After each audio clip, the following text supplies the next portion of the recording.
Hola, buenos dias. This is Kai Pacho with the weekly Pele report.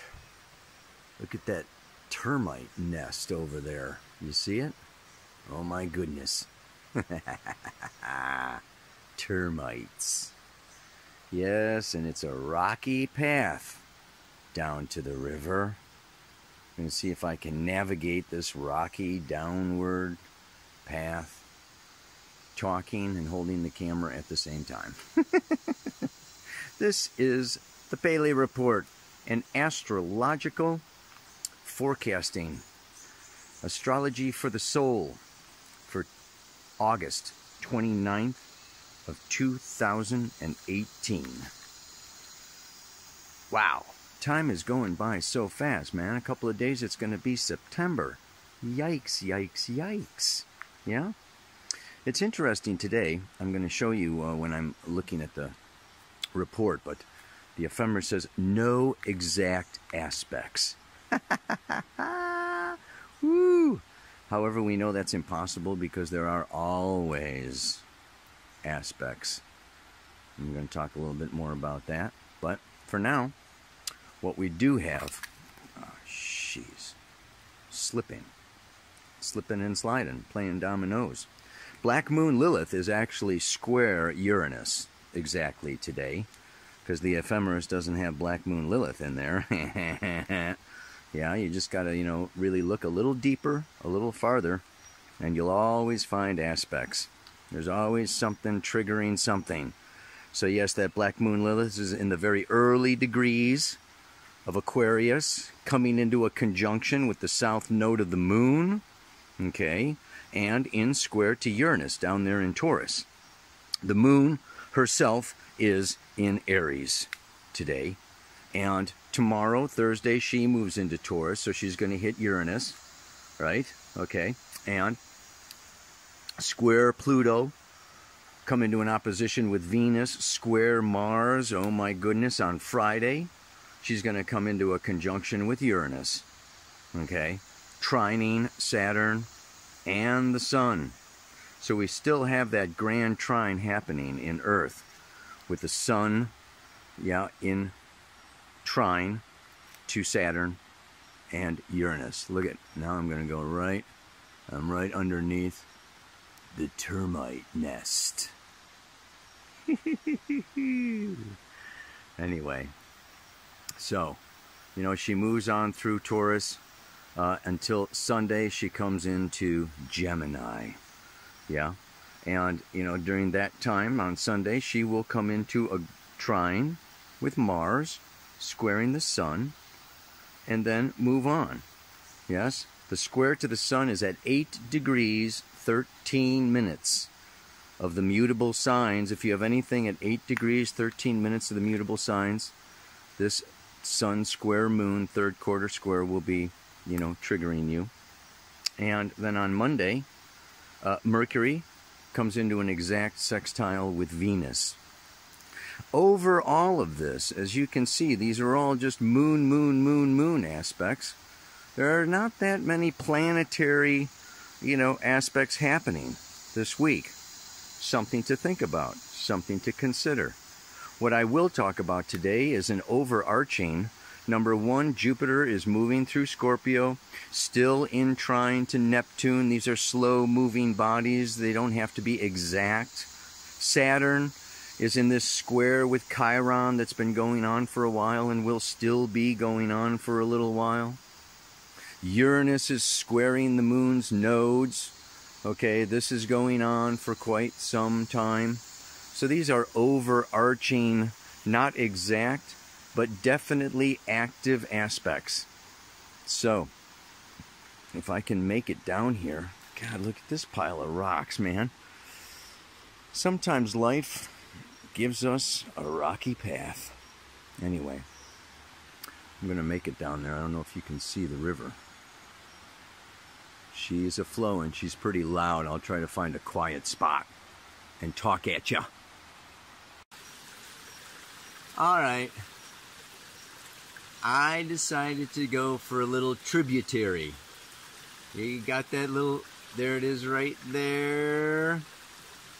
Instead of the river, the noisy river. Okay, I'm hoping you can hear me better as a result of my positioning myself in a little tributary.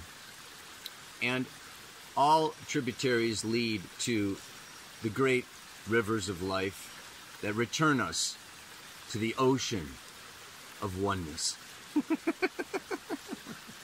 Yeah, baby. The mystery of water. It's we're talking about mystery today. And I want to be talking about this because, well, there's a few things going on. And I don't know exactly how to start this, but, it has to do with Jupiter in Scorpio and the death. Scorpio, the death, the ending, the metamorphosis, the transformation of Jupiter, belief. And what this can, really signify for so many of us is the end. Like what I used to believe is no longer true for me. That even our beliefs metamorphose and change as our soul grows and expands. And this can lead to crisis. Not knowing what to believe. I don't believe that anymore. I don't know who to believe, what to believe. Jupiter, Sagittarius, also has to do with the meaning of life. My purpose. I mean, if I don't know who to believe or what to believe in, how do I know where to put my energy, my time, my money, my attention? How do I find this purpose? A meaningful purpose for my existence. Like, what is this all about? We can get into these real, conundrums, just like, wow, this is useless and that's a pain in the butt and I don't want to do that anymore. But like, what do I want to do? Like, who am I really? What is my life about? And if we look at real Scorpio, we look at the deathbed. When I'm on my deathbed and I look back over my life, what was it about? What was it for? What did I do? What did I incarnate for in the frickin' first place? I mean, a lot of this is coming up for me because I'm doing this whole South American. I'm working with the shamans down here, and I'm in Peru and Cusco. I'm going out into the deserts of Chile, and I'm connecting, and it reminds me of the shamanic astrology, and one of my teachers, Daniel Giamario, the school of shamanic astrology, he kind of brought in this whole shamanic, where you go out on a vision quest and you sit in the desert under the planets, under the stars. You receive direct transmissions from the planets and the stars. This is the shamanic way. This is the indigenous people's way of being one with nature, with the rocks and the stones and the trees and the water, rivers and the stars. It is just like so, real. So like spirit, the divine is right here in front of us now. We don't need to go out someplace else, excarnate, leave our bodies, take different substances. I think I can even talk a little bit about this because this Neptune, in Pisces that's trying this Jupiter in Scorpio wants to take us out, wants to return to source. Enough of this third dimensional, world. I want to get into this multi-dimensional, my guidance and, the infinite universe and just take a bunch of substances, alter my consciousness. And I just want to, I want to just briefly touch on, and this is why I bring Kundalini Yoga. I teach it, I do it, I bring it in all my workshops. No substances, nothing except moving the Kundalini with the eyes closed, with the breath, with the third eye focus. The problem with substances, okay, I don't care what they are, call them medicine, call them drugs, call them, you know, this, that, or the other thing, I don't care what you call it. It wears off. It's temporary. It shoots you into a space that you may not be emotionally or mentally prepared to comprehend, understand. So it can actually disserve the gradual unfolding of the soul's evolution. I mean, I hate to say it, but I'm just like a firm believer, you know, that it takes time. We came in to this dimension to work with and deal with time. And we've got Saturn, Pluto, and Mars all in Capricorn. Saturn is Chronos, time, maturity.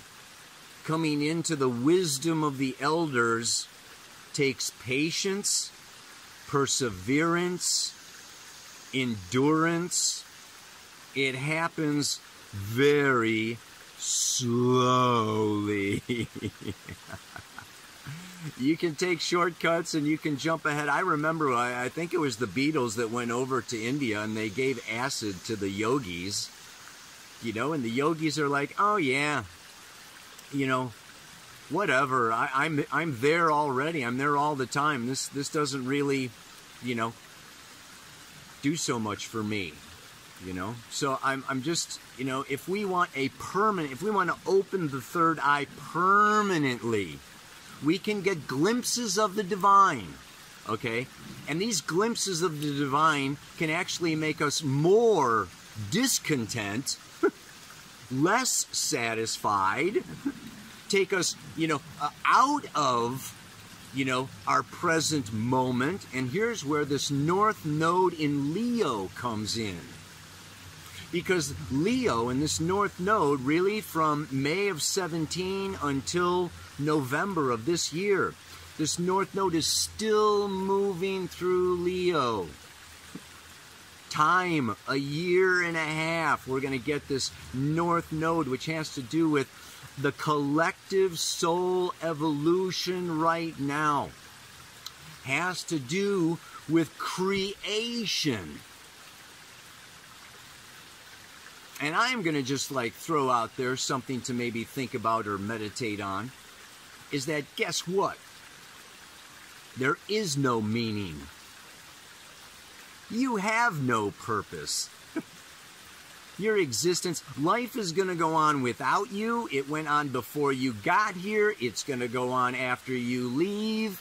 You know, each of us is like, what? Nothing.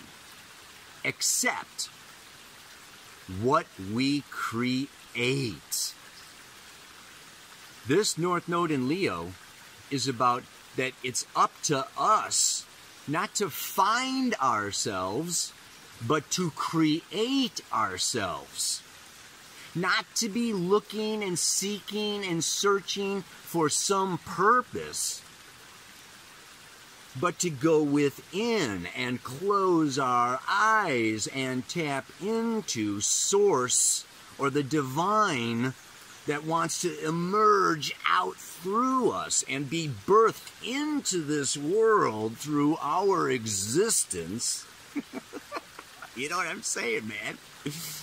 We create our own purpose. Or not. Yeah, you know. If we go around, okay, like in this space, and this is where, you know, we're looking at this, you know, this moon in Gemini, okay, in the third quarter square to the sun in Virgo, both ruled by Mercury. Mercury, Gemini, Virgo, thinking, searching, curious, you know, reaching out, studying, learning, gathering in all this kind of, you know, information. Okay, but it's really up to, the opposite of Gemini is Sagittarius. And here we run into Jupiter and what else? Chiron. So this Saturn square Chiron went on, okay, when Saturn was moving through Sagittarius last year, all year long, and it's squaring Chiron, and it's coming in for like its final square right now. Saturn stations September 6th. It's going to go back as close to Chiron as it can. Wow. A huge monarch butterfly. It had to be as big as a bird. You know, things just come to you. This is what the truth is revealed. You know, the mystery unfolds. You know, when you sit still, what is it? All things come to him who waits. Let's say he or she. Let's not get into the patriarchy. All things come to whoever waits. You know? It's like, yeah, you sit in frickin' meditation. Buddha sat under the frickin' Bodhi tree, and it came to him. Anyway, I was on Chiron, a centaur, yeah, half man, half horse, and Sagittarius, okay, you know, ruled by Jupiter, half man, half horse. Look at these constellations. This is human consciousness connecting with the fertile, viral, you know, just energy of the physical body. There's that butterfly again, man. Super distracting. So gorgeous. I'll see if she lands somewhere. Take a picture of her. Anyway. Chiron is at 0 degrees, okay, of Aries. This is the equinox point. This is a very powerful point. This is the beginning of a new 51-year cycle. Go back 51 years, okay, you know, and you've got, what, the 60s, the roaring 60s, the birth of, you know, the Beatles and the New Age and yoga and organic food and all that kind of stuff. This Chiron cycle is a very powerful cycle, okay? And it is this birthing of, and Chiron, I associate with both Sagittarius and Virgo, the wounded healer, but the master teacher, revealing our soul purpose. When Chiron comes around, when it aspects the Sun, Moon, Mars, Mercury, Venus, all your personal planets, you have to go dig deep down within to find the deeper purpose in your life experience. And this is why Chiron is also associated with crisis. Yes, particularly what? Physical health crisis. Yeah? What does physical health crisis do to us or for us? It's our body speaking to us. It's our body slowing us down, taking us out, pulling us back from our daily routines, okay, from our jobs, duties, responsibilities, you know, our striving for fame and fortune and friends. Oh, FFF, the 3 Fs, you know, taking us out of that South Node in Aquarius, you know, off the screens and Instagram and Facebook and, you know, everything else that's going on. I got a new one now, Marco Polo. Check that one out. That's fun. But it's like we can just get like so freaking lost. I'm so glad to sit by this little stream here for a while. Shut my eyes, and if the mosquitoes don't eat me alive, you know, I'm gonna like really get something revealed, man. So anyway, enough chitter chatter. I'm just saying, this mantra today is about, okay, that the mind, the soul, and the body. The body, we can say, is earth. The mind is the air. So we've got this sun square moon coming up, all right? But the soul can be like this mixture of fire and water. What that fire and water have in common is intuition. They are both highly intuitive. Fire is, you know, this higher intuition, and the water is this gut intuition, but they're both super intuitive. So the body, the mind, and the soul. And I think of the, like, the Olympic rings. Well, think of like 3 rings. And when they're all, they can all be like mixed up or whatever. But when they're in alignment, when your body is carrying out, okay, the actions envisioned by the mind and brought through the soul, when these are all in alignment, you're ready. We are ready. And it is revealed to us what the next step is. And we may not get the whole purpose. That changes. Our beliefs change, our relationships change, our identity changes. This Chiron moving into Aries, the first house, Aries, is about identity. Yeah, we got 8 years of Chiron in Aries. This is deepening. We each have this opportunity to deepen who we think we are. Not who we think we are, but who we experience ourselves as. It's a lot deeper and bigger and wider than thinking. Thinking's part of it. I don't want to diss thinking. You got to think. But, yeah, anyway. Enough, man. I can go on with this stuff forever. I close my eyes, and what do I find? My body, my soul, and my mind. Revealing to me when I'm ready to see the great mystery of the divine. Take your time. Be still. And in that stillness, it shall be revealed. You don't need anything.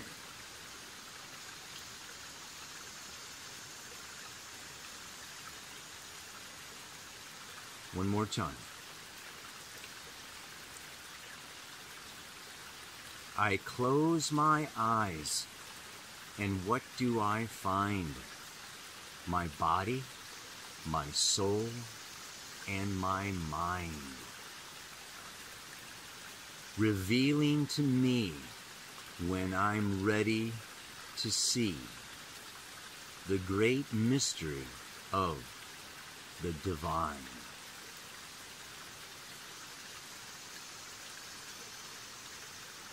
Go for it.